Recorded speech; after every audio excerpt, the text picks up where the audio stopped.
Prime time news को पेश करने में ताउन किया है insight international school Hyderabad. Assalamu alaikum wa rahmatullahi wa barakatuh. Insight International School Rajendra Nagar branch welcomes you, where our goal is to deliver the finest holistic education with an Islamic orientation for every student. With our newly constructed building provides a state-of-the-art facility for learning. With the Cambridge Pathway, we prepare students for life, nurturing informed curiosity and lifelong passion for learning. We weave Islamic manners, values, and moral ethics into daily congregational prayers and activities, guiding students to become exemplary citizens. We have our branches at Sheikpet and Mehdipatnam from nursery to grade 10.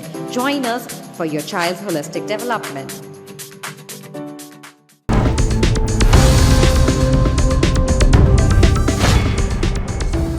अस्सलाम वालेकुम नाज़रीन, Faisal TV के prime time में आप सबका तहे से इस्तकबाल है। मैं हूं फरजान अहमद। सबसे पहले पेश है प्राइम टाइम की हेडलाइंस। हैदराबाद में बायोशिया समिट का अफ्ताह, दुरुदा कॉन्फ्रेंस में दुनिया भर से मंदूबीन की शिरकत। तेलंगाना मतलब तिजारत, चीफ मिनिस्टर रेवंत रेड्डी का दावा। कांग्रेस ने 6 वादे किए लेकिन पूरा नहीं किया गया। ख्वातीन से किए गए वादे भी पूरे नहीं हुए। तेलंगाना जागृति की जानिब से प्रजा भवन के करीब एहतजाज, रेवंत हुकूमत के खिलाफ लगाए गए नारे। साबिक़ रियासती वज़ीर KTR ने कांग्रेस हुकूमत पर की शदीद तनकीद, कहा चंद वज़रा की जानिब से रियासत से BRS और KCR के खात्मे के बयानात काबिल मज़म्मत।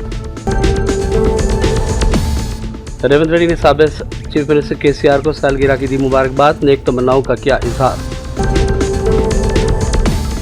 AI इम्पैक्ट एक्सपो ख्यालात, जिद्दत, राज़ी और अज़म का एक ताकतवर संगम। वज़ीर-ए-आज़म मोदी ने दिल्ली में जारी नुमाइश का किया मुशाहिदा।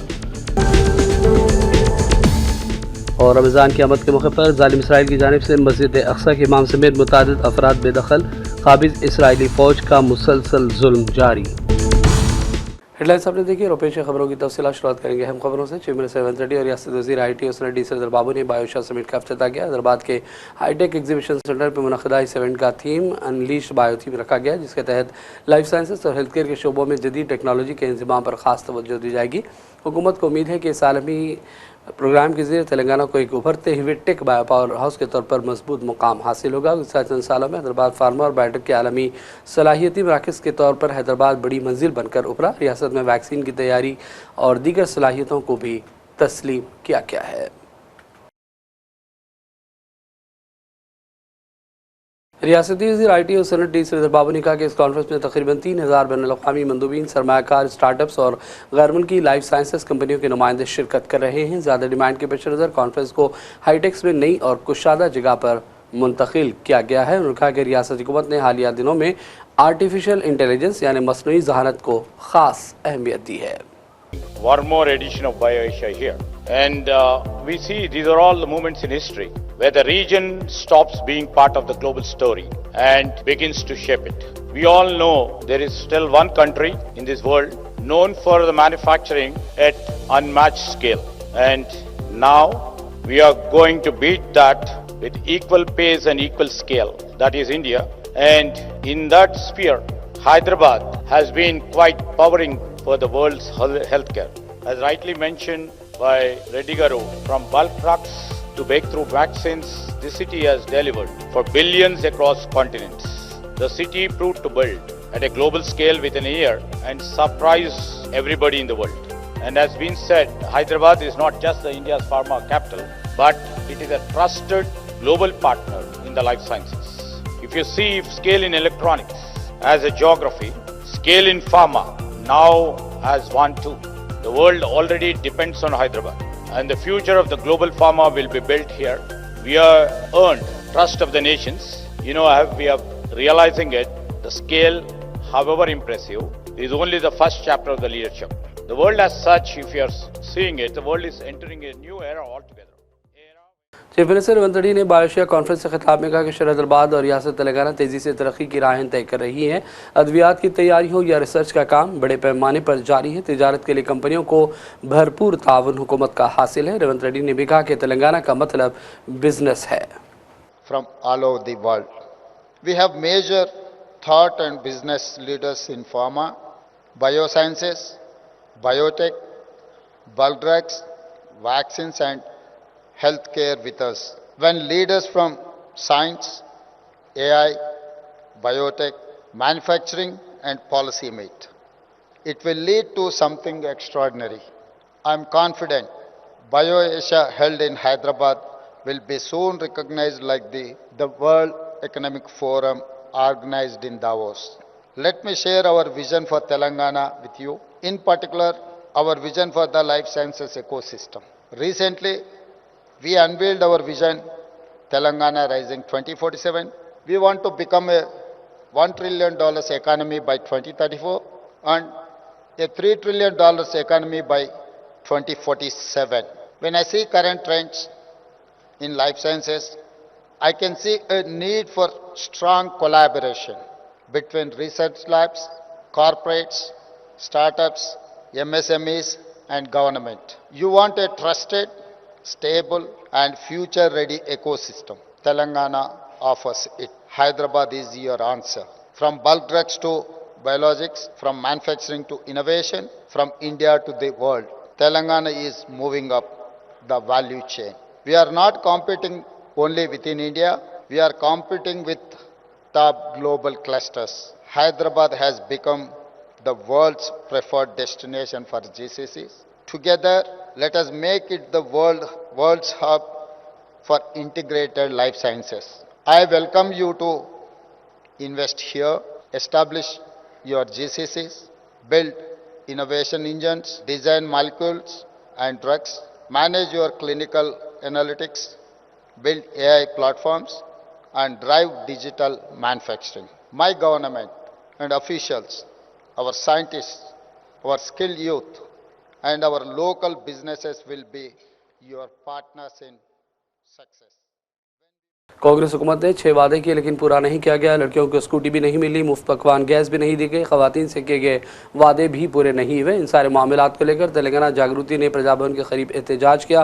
रेवंत हुकूमत के खिलाफ इस मौके पर नारे लगाए गए। के कविता ने मीडिया से बातचीत में कहा कि सोनिया, प्रियंका, राहुल और रेवंत रेड्डी ने अवाम से वादे किए और उसको पूरा करने तक हम एहतजाज का सिलसिला जारी रखेंगे।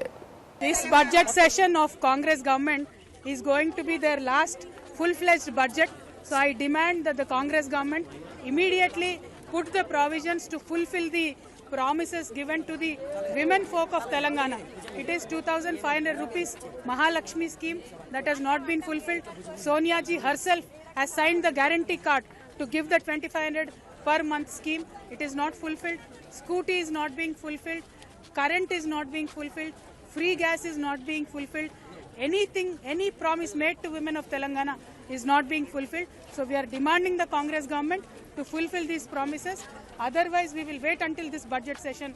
If the budget provisions are not made in every district of Telangana, we are going to agitate on this government. We are going to make sure that the government stands to fulfill the promises to make. साबिक़ रियासती वज़ीर KTR ने कांग्रेस हुकूमत पर तनक़ीद दी और चंद वज़रा की जानिब से रियासत से BRS और KCR के खात्मे के बयानात को लेकर शदीद मज़म्मत की। उन्होंने दावा किया कि KCR एक अजीम हस्ती है, तेलंगाना KCR से है और KCR से तेलंगाना है और उनकी पार्टी को ख़त्म नहीं किया जा सकता। फिर एक बार KCR चीफ मिनिस्टर बनेंगे और तेलंगाना में गुलाबी झंडा बुलंद किया जाएगा। కొంతమంది మాట్లాడుతున్నారు ఆనవాళ్ళు జరిపేస్తాం కేసీఆర్ అని మాట్లాడుతున్నారు। కేసీఆర్ గారి జన్మదిన సందర్భంగా నేను చెప్తా ఉన్నా, తెలంగాణనే కేసీఆర్ ఆనవాళ్ళు కదా, తెలంగాణనే కేసీఆర్ ఆనవాళ్ళు కదా, తెలంగాణ రాష్ట్రమే కేసీఆర్ ఆనవాళ్ళు కదా, దాన్ని ఎట్లా జరిపేస్తావురా సన్నాసి? నువ్వు మమ్మల్ని ఎన్ని తిట్టినా, ఎన్ని బూతులు మాట్లాడినా ఒకటి మాత్రం వాస్తవం, ఆయన ఒక శిఖరం నువ్వు ఒక శునకం, ఆయన ఒక శిఖరం నువ్వు ఒక శునకం, నీ స్థాయి గదే, నీ బతుకు గదే। అందుకే నీకంటే ఇవాళ తెలంగాణలోని పుట్టిన ప్రతి బిడ్డకు తెలుసు, తెలంగాణలో ఇవాళ మరి ఆత్మగౌరవంతో తమ యాసలో తమ భాషతో బ్రహ్మాండంగా తమ వనరులు సద్వినియోగం చేసుకుంటూ ముందుకు పోయే ఒక అవకాశాన్ని, స్వేచ్ఛ వాయువులు పీల్చుకునే అవకాశాన్ని ఇచ్చిన మహానాయకుడి జన్మదినం సందర్భంగా మరి ఈరోజు బ్రహ్మాండంగా రాష్ట్ర వ్యాప్తంగా సంబురాలు చేస్తున్న మా తమ్ముళ్లకు, మా చెల్లెలకు, మా అక్కలకు, మా అన్నలకు అందరికీ వినయపూర్వకంగా ధన్యవాదాలు తెలియజేస్తూ మరి మనందరి లక్ష్యం ఒకటే, కేసీఆర్ లాంటి మహానాయకుడికి మనం ఇచ్చే బహుమతి ఒకటే, పుట్టినరోజు గిఫ్ట్ ఒకటే, ఐకమత్యంగా కొట్లాడదాం, ఐకమత్యంగా కలిసి కట్టుగా కదం దొక్కుదాం, మళ్ళీ తెలంగాణలో గులాబీ జెండా ఎగరవేయడమే, కేసీఆర్ గారు ముఖ్యమంత్రి కావడమే। तेलंगाना कांग्रेस से रमेश कुमार गौड़ ने कहा कि निजामाबाद की तरक्की को जहन में रखते हुए मजलिस का ताउन हासिल किया गया। उन्होंने कहा कि हमारी असल तरजीह अवामी खिदमत है। निजामाबाद मेयर कांग्रेस पार्टी जीती है, 3 वोट से हम जीते। यहाँ हम एमआईएम का सहकार लिए, निजामाबाद के डेवलपमेंट को मद्देनजर रखते हुए एमआईएम और टीआरएस का सहकार लेकर मेयर बनाए।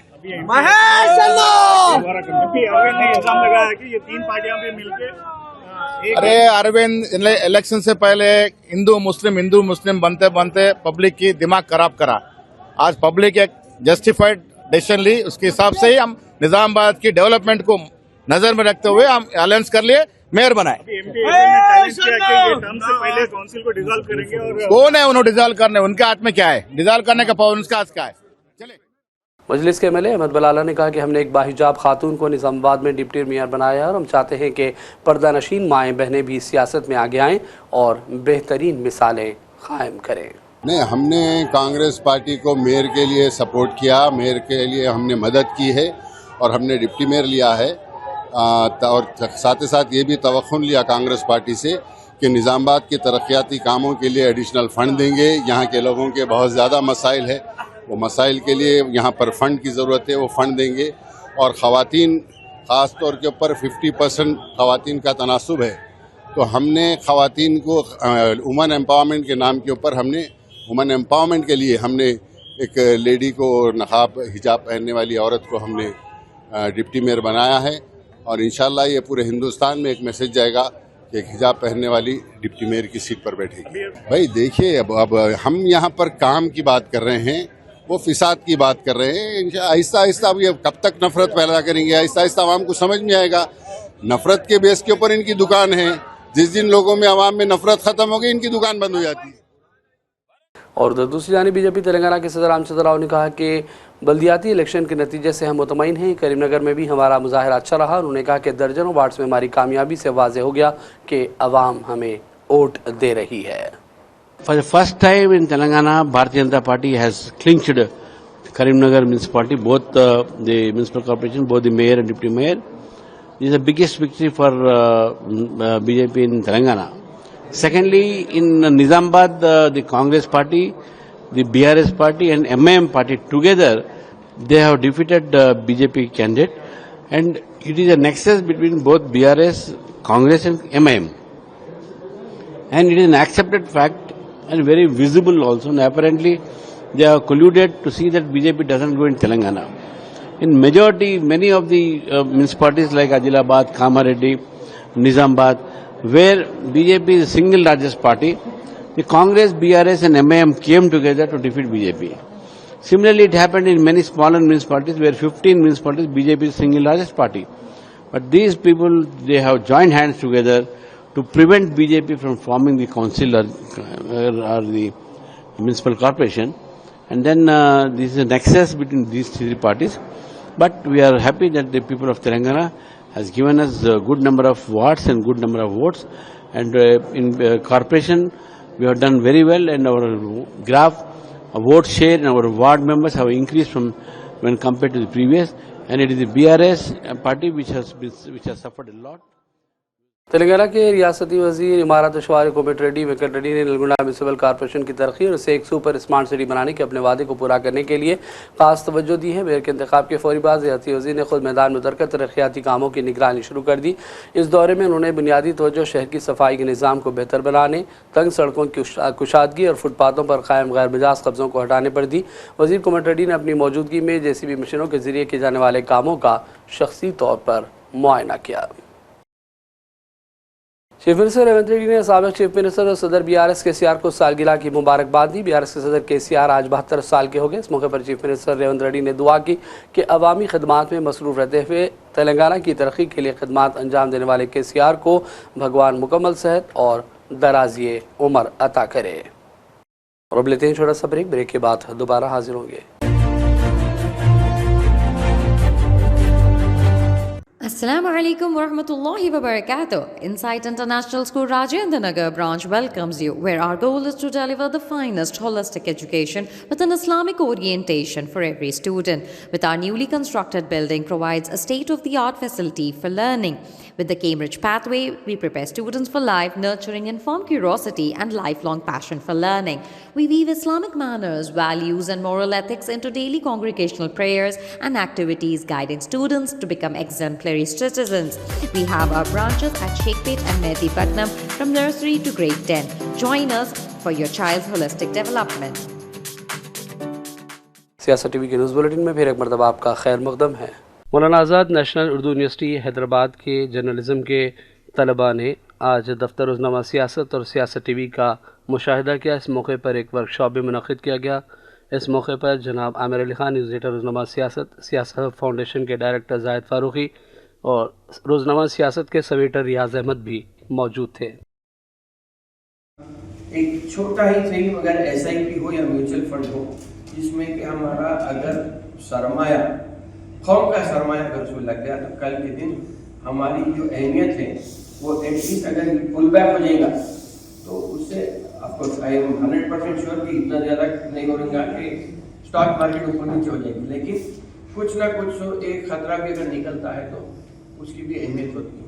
तो ये बताने के वास्ते हम लोग एक कोशिश कर रहे हैं, अगर वो चीज़ भी सक्सेस होती है तो फिर कल एटलीस्ट कल के दिन ही हो जाएगा कि भाई इनके पास इंश्योरेंस है, लिहाजा इनको मारना नहीं, इन पर अटैक नहीं करना, तो एक किस्म से सेफ्टी आ सकती है हमारी। तो ये हिकमत अमली के तौर पे हम ये सोचेंगे कि फाइनेंशियल लिटरेसी होना और फाइनेंशियल इन्वॉल्वमेंट होना कम्युनिटी का बाय एंड लार्ज, मतलब ऐसा नहीं कि लोग तो कर रहे हैं अभी भी, बहुत सारे लोग करते हैं, लेकिन क्रिएट कुछ नहीं कर रहे। जो मिला गूगल हमारे को मिल गया, हम गूगल यूज़ कर ले रहे हैं, हमारा पेटीएम आ गया, हम पेटीएम यूज़ कर ले रहे हैं, हम बना रहे क्या, ईजाद कुछ नहीं हो रही हमारे पास। तो वैसा ही एस ट्रांसलेट हम कंपनी से बात करके बोले कि अगर आप एस ट्रांसलेट के नाम पे, एस ट्रांसलेट मतलब सियासत ट्रांसलेट के तौर पर हम नाम हम दे दिए सुने, तो अगर वो किसी भी ज़बान को उर्दू, हिंदी और इंग्लिश में अगर कर सकते हैं तो हम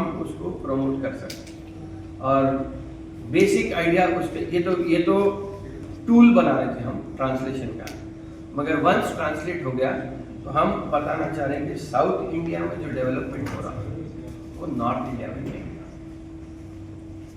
यूपी को आपको जो बजट जाता है 20% ऑफ द बजट आपको नॉर्थ इंडिया में चले जाता है। नॉर्थ इंडिया जो हिंदी जर्नलिज्म में इस्तेमाल होता है बीमार स्टेट्स, तो यूपी बिहार से लेके पूरा नॉर्थ ईस्ट को तो 10% मैंडेटरी देना है, जबकि वहाँ कोई डेवलपमेंट नहीं हो रहा, करप्शन ज़्यादा है, ये आप देख सकते हैं। तो हम ये बोले कि भाई जो साउथ इंडिया की जो सक्सेस स्टोरीज है, हम नॉर्थ इंडिया में हिंदी लैंग्वेज को उसको लेके जाएंगे, वरना यहाँ ईनाडू 15 लाख सर्कुलेशन रखने के भी यहीं पे है, उसकी स्टोरी हिंदी में नहीं आ रही, इंग्लिश में नहीं आ रही, नॉर्थ इंडिया वालों को मालूम ही नहीं होता। तमिलनाडु है, तमिलनाडु में मैं खुद लास्ट 2 महीने पहले गया था, मालूम हुआ कि हैदराबाद में देसी चिकन 70 टन्स लगता पर वीक और 35 टन्स तमिलनाडु से आता, इतनी खपत। तेलंगाना में वेजिटेबल्स की किल्लत हो रही। BRS के सीनियर कायद मोहम्मद जमीलुद्दीन ने मजलिस पर संगीन इल्ज़ाम लगाया और कहा कि हालिया म्यूनसिपल कॉरपोरेशन इलेक्शन में हुई करारी शिकस्त को छुपाने के लिए मुकामी मजलिस सदर BRS और उसके कायदीन को बदनाम करने की कोशिश कर रहे हैं। पूरा हिंदुस्तान जानता है कि बीजेपी की बी टीम कौन है। करीमनगर का अच्छा खासा माहौल था, कोई उम्मीद नहीं थी बीजेपी को यहाँ पर अक्सरियत में सीट्स लेने की। जब ये इतला मिली आपके सदर साहब को, तो सदर साहब खुद चल के आए यहाँ पर और गेम बदल देने का जो बात करे। अब गेम बदलने का नतीजा ये निकला कि आपके 6 जाके 3 हो गए और जिनके 15 या 16 थे वो जाके 30 हो गए। यानी कि आप जहां जहां जाते हैं और जहां जहां वलवेला अंगेज तकरीर करते हैं, जज्बाती तकरीर करते हैं, आपकी तकरीर की बदौलत जो फिरका परस्त हैं वो एक हो जाते हैं। आपका काम ही फिरका परस्तों को मुत्तहिद करना है, ना कि सेकुलरों को मुत्तहिद करना। और आपका काम हमेशा से रहा है कि सेकुलर जमातों के दरमियान फूट डालना। अब नतीजा सामने है, आप देख सकते हैं किसका नुकसान हुआ, किसका फायदा हुआ, कौन सी सेकुलर जमात का नुकसान हुआ और कौन सी फिरका परस्त जमात का फायदा हुआ। आप जहां जहां जाते हैं यही करके आते हैं, और यहाँ पे करीमनगर भी ये काम आप कर चुके हैं। तो आप ये मत समझिए कि दूसरों के मुंह में जबान नहीं है, और झूठ फैलाना बंद कीजिए। और आज जो करीमनगर का नतीजा है, ये आपकी आना, आपका मैपन और आपकी लफाजी की वजह से आज करीमनगर ये नतीजा देख रहा है। इसकी जिम्मेदार सिर्फ और सिर्फ आपकी जमात, आपके सदर और उनकी लफाजी है। तेलंगाना हुकूमत की जानिब से रमज़ान मुबारक के दौरान तमाम सरकारी मुस्लिम मुलाजिमीन, असातिज़ा, कॉन्ट्रैक्ट, आउटसोर्सिंग, बोर्ड्स, कॉरपोरेशंस और पब्लिक सेक्टर मुलाजिमीन को 4 बजे शाम घरों को जाने की इजाज़त दी गई है। इस सिलसिले में एलामिया जारी कर दिया गया, जिसके मुताबिक सरकारी मुलाजिमीन अपने दफातर या स्कूलों से शाम 4 बजे घरों को रवाना हो सकते हैं। जमीयत अहले हदीस सिटी और ज़िला वरंगल के ज़ेर एहतमाम मुनक़िद आज़िम-ए-शान इस्लामी कॉन्फ्रेंस बउनवान पैगाम इस्लाम बराए इंसानियत अख्तिताम को पहुँची। प्रोग्राम में डॉक्टर मेराज रब्बानी, शेख आरिफ करीम मदनी और दीगर ने शिरकत की और इस्लाम के आफाकी पैगाम, अमन, भाईचारा और इस्लाह माशरा के मौजू पर खिताबात किए। शहर हैदराबाद के इलाके मरीकोंडा में माजरा वाटर पाइपलाइन अचानक फटने से बड़े पैमाने पर पानी ज़ाया हुआ और करीब बस्तियों में लोगों को मुश्किलात पेश आई। पाइपलाइन फटने के बाद पानी इतने ज़ोरदार बहाव के साथ निकला कि उसने सैलाबी शक्ल अख्तियार करी और देखते ही देखते नशीबे इलाकों की सड़कें नदी नालों का मंजर पेश करने लगी। पानी का बहाव इस कदर ज़्यादा था कि करीबी घरों और अपार्टमेंट्स के सेल्लार में दाखिल हो गया। लोगों को सख्त मसाइल पेश आए। ट्रैफिक का निज़ाम भी दरम बरम हो गया। कई घंटों तक सड़कों पर पानी जमा होने से आमदोरफ्त में लोगों को मुश्किलात पेश आई। इस वाक़े की इत्तला मिलने के बाद वाटर बोर्ड हुक्काम और तकनीकी अमला पहुँच गया। पानी की सप्लाई को फौरी तौर पर बंद किया गया ताकि मज़ीद नुकसान को रोका जा सके। कमिश्नर पुलिस हैदराबाद वीसी सज्जनान ने सोशल मीडिया पर गर्दिश करने वाले पैगाम की सख्ती से तरदीद की, जिसमें दावा किया जा रहा है कि हैदराबाद में खातून बच्चों को बहला फुसला कर ले जाने की कोशिश में है। पुलिस के मुताबिक ऐसा कोई वाक़या पेश नहीं आया और न किसी ग्रुप की मौजूदगी की इत्तला है। शहरियों को हिदायत दी गई कि वो गैर मुसद्दक़ा पैगामात पर यकीन न करें और न इसे फैलाएं। अफवाहों की बुनियाद पर कानून को अपने हाथ में लेने से गुरेज किया जाए। अगर कोई मुश्तबा शख्स या सरगर्मियाँ मुशाहिदे में आईं तो फौरी तौर पर इसकी पुलिस को इत्तला दे दी जाए। काला पत्थर पुलिस स्टेशन हैदराबाद में रोडी शीटर्स की काउंसलिंग की गई। पुलिस हुकाम ने इस हवाले से मीडिया से बातचीत भी की। आइए देखते हैं डीसीपी राजेंद्र नगर जोन का ये बयान। काला पत्थर पुलिस स्टेशन लिमिट्स में एक तीनों रोडी शीटर्स के घर हाउसेस चेक करे थे, तो उसमें पोटेंशियल रोडी शीटर्स जो है राहिल, अशवाक और शानूर गाजी, ये तीनों के भी घर हाउसेस हमने चेक करे हैं। तो यहाँ पे एक 1 वीक में जो रोडी शीटर जो हैदराबाद से उसको तड़ी पार किया गया था, वो फिर हैदराबाद में आके वो बालापुर में एक केस किया। फिर उसके बाद काला पत्थर जो सिद्दीकी किराना शॉप है वहाँ पे एक पे अटैक किया। तो उसके ऊपर 2 केसेस होने के बाद ये जो भी रोडी शीटर्स है उसके ये राहिल का भाई है वो, तो राहिल का भी घर हमने चेक किया है। तो सभी रोडी शीटर्स को भी हम हैदराबाद पुलिस से एक वार्निंग दे रहे हैं कि जो भी आपका रेगुलर जो भी काम है और जो भी आप बिज़नेस या कुछ काम करते हैं, आपके रेगुलर एक्टिविटीज़ में आप रहे, ये क्रिमिनल एक्टिविटीज़ या कुछ सेटलमेंट में आप आए तो पुलिस आपके ऊपर स्ट्रिक्ट एक्शन लेंगे। और बढ़ते हैं चंद अहम कौमी और आलमी खबरों की जानिब। वज़ीर-ए-आज़म मोदी ने कहा कि AI इम्पैक्ट एक्सपो ख्यालात, जिद्दत तराज़ी और रज़्म का ताकतवर संगम है। मोदी ने मसनूई ज़ानत यानी AI से मुताल्लिक़ नुमाइश दिल्ली के भारत मंडपम का दौरा किया। इस नुमाइश में 600 से ज़्यादा आला सलाहियत रखने वाले स्टार्टअप्स हिस्सा ले रहे हैं। इसके साथ ही 13 ममालिक के पवेलियन भी कायम किए गए जो AI के शुबे में बैनुल-अक़वामी ताउन को उजागर कर रहे हैं। मोदी ने अपने प्याम में आलमी भलाई के लिए मसनूई ज़ानत के मुस्तक़बिल को तश्कील देने में हिंदुस्तानी सलाहियतों की गैर मामूली ताकत का हवाला दिया और मुख्तलिफ स्टॉल्स का शख्सी तौर पर उन्होंने तफसीली मुशाहिदा किया और वहाँ मौजूद लोगों से तबादले ख्याल भी किया। हिंदुस्तान अगले 2 सालों में $200 बिलियन अमेरिकी डॉलर से ज़्यादा की सरमाकारी की तवक्को कर रहा है। इलेक्ट्रॉनिक्स और IT के मरकज़ी वज़ीर अश्विनी वैष्णव ने आज इंडिया AI इम्पैक्ट समिट के मौके पर मीडिया से बातचीत के दौरान ये बयान दिया। उन्होंने कहा कि स्टार्टअप्स और इंफ्रास्ट्रक्चर में काफ़ी तरक्की हो रही है और नौजवान बड़ी तादाद में AI की जानिब भी राग़िब हो रहे हैं। उन्होंने दावा किया कि हिंदुस्तान मोदी की क़यादत में जदीद टेक्नोलॉजी का इस्तेमाल करते हुए तरक्की की राहें तय कर रहा है। AI का उपयोग करके पॉपुलेशन स्केल पे किस तरह से बड़ी प्रॉब्लम्स को सॉल्व कर सकें, वैसा उत्साह यहाँ पर युवाओं में दिखाई दे रहा है। और सब दुनिया के लिए क्या मैसेज है इस AI इम्पैक्ट समिट का? AI 5th इंडस्ट्रियल रेवोल्यूशन है। AI इम्पैक्ट समिट भारत में जो हो रहा है वो विश्व में सबसे बड़ा एआई समिट है। इस एआई समिट में देश भर से, दुनिया भर से सभी heads of government, heads of state और इंडस्ट्री के जितने लीडर्स हैं वो सब यहाँ पर उपस्थित है। किस तरह से हम एआई का उपयोग इकोनॉमी में, सोसाइटी में बड़ी प्रॉब्लम्स को सॉल्व करने के लिए कर सके और एआई के जो हार्म्स हैं उनको हम कैसे रोक सके, इन दोनों को बैलेंस करके इस नई टेक्नोलॉजी को आगे बढ़ाना है। कई ग्लोबल सीईओज आए हुए हैं, आप मिल भी रहे हैं उनसे, किस तरह का इंटरेस्ट दिखा रहे हैं वो इंडिया में? बहुत दो तरह का इंटरेस्ट है।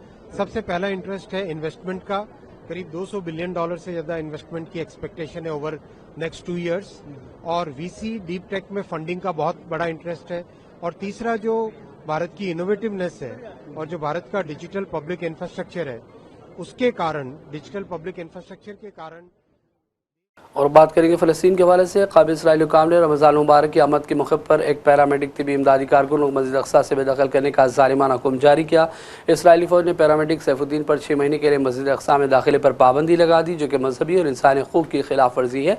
इससे कबल ज़ालिम इसराइली फ़ौज ने मकबूजा बैतुल मुक़द्दस में मस्जिद अक्सा के इमाम शेख मोहम्मद अली अल-बासी को भी एक हफ्ते के लिए मस्जिद अक्सा में दाखिल होने से रोक दिया। काबिल इसराइली फ़ौज मस्जिद अक्सा के खिलाफ जारहाना इक़दाम कर रही है। इस सिलसिले में आइम्मा कराम, खतीबों और मुरातिबीन यानी पहरा देने वालों के खिलाफ भी ज़मीन तंग की जा रही है। सैकड़ों फ़लस्तीनी बाशिंदों को बेदखल करने का सिलसिला जारी है। काबिल इसराइली हुक्काम रमज़ान मुबारक के मौके पर मुसलसल साजिशों में मसरूफ़ है।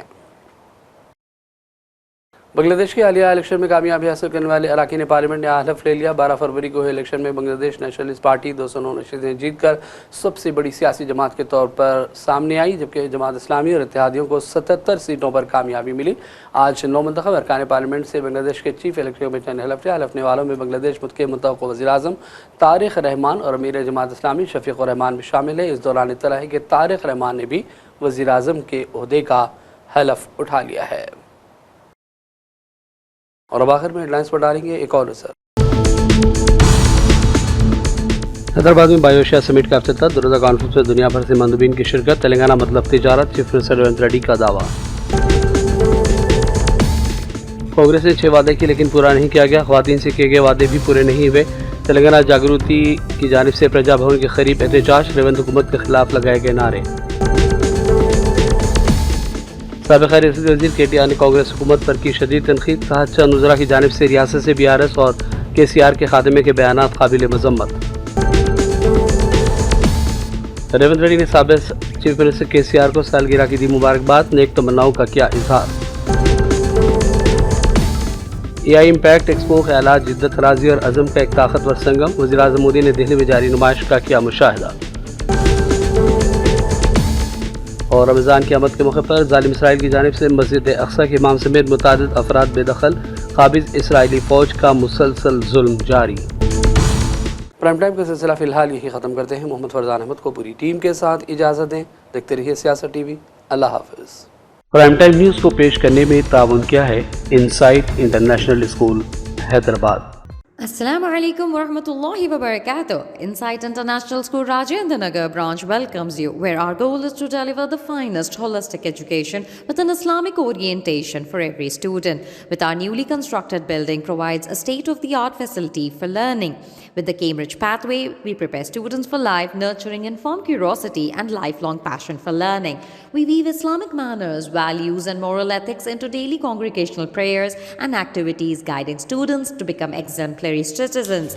We have our branches at Sheikpet and Mehdi Patnam from nursery to grade 10. Join us for your child's holistic development.